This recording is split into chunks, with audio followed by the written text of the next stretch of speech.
Kedy si dávno ľudia žili v takýchto domoch, tak, že ľudia väčšinou mali zrub, kde bývali. No a väčšinou vzadu, v zadnej časti domu bol druhý zrub, kde mali skladovací priestor, to znamená taká komora. No a keď dali strechu nad obidva tieto zruby, vznikol typický slovenský alebo oravský typ domu. Predná izba, pitvor a komora. Pitvor volali precie, ktoré vstupovali do izby, kde sa bývalo. No a v pitvore ešte si urobili triečku a vznikla kuchynka, kde sa varilo. No a taktiež dym odchádzal do tzv. Kochu. Tak podobne aj do kochu odchádzal aj z tejto izby. Keď sa pec vykúrila, tak mohli kúriť aj v noci, že mohol tam horieť oheň. Ale práve s teplom odišlo do podstrešia, do komína aj teplo. No a práve preto k takýmto peciam, ktoré slúžili aj na pečenie chleba, tak po takýmto peciam robili takéto kochy, také kozúbky, kde otvoreným ohňom aj osvetľovali celú izbu. Ten koch zachytával dym a odvádzal ho pod strechu. Tam bola z kameňa taká piecka, kde iskry zhasli a dym šiel rovno pod strechu a pri tej piecke sa udilo. Čo mohli udiť? Slaninu. Slaninu napríklad.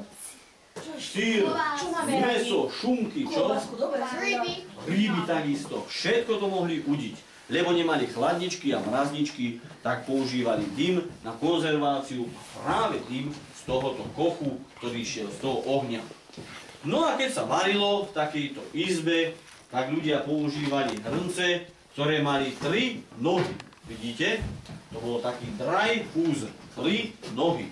A pod nimi sa nakladol oheň a mohli zohriať vodu, uvariť kašu a podobne. No a keď už mali navarené, tak sa museli najesť. Mali tu stôl, ktorý mal kamennú dosku však.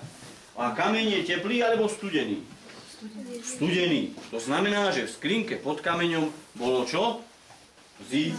Zima a chladno. Tak tu mali ako takú chladničku. No a keď navarili kašu, tak potom šli jesť. Zobrali si jednu trstenskú misu, krmili celú rodinu.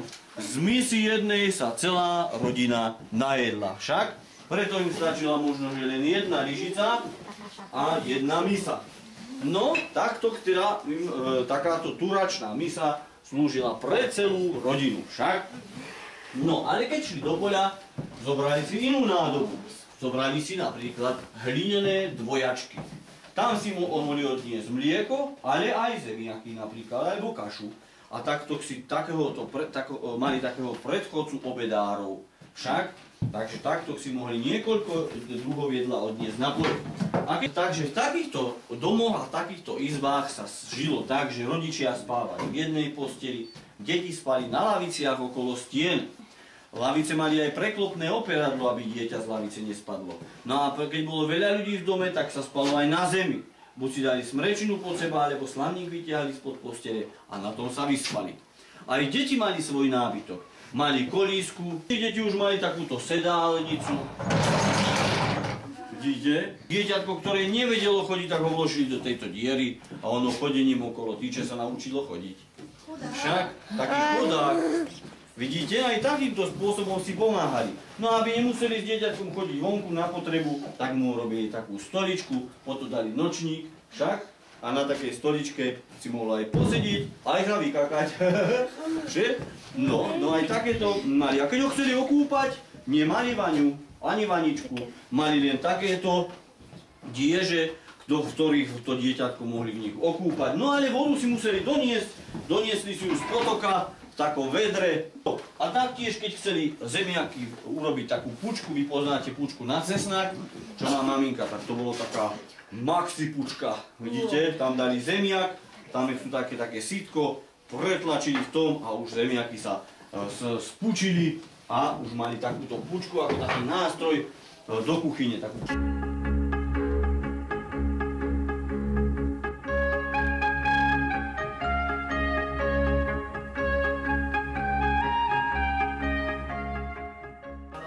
Kdežto do takejto školy deti prišli, niekedy museli ísť pešo 2-3 km alebo aj dlhšie, aby sa dostali do školy.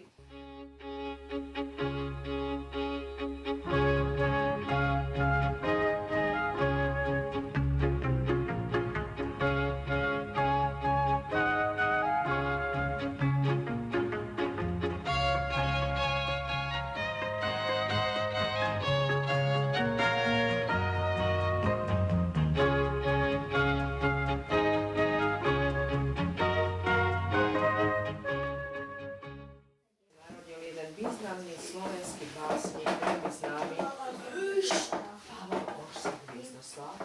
Ten práve do tohoto domu chodil do školy, pretože tu bola latinská škola.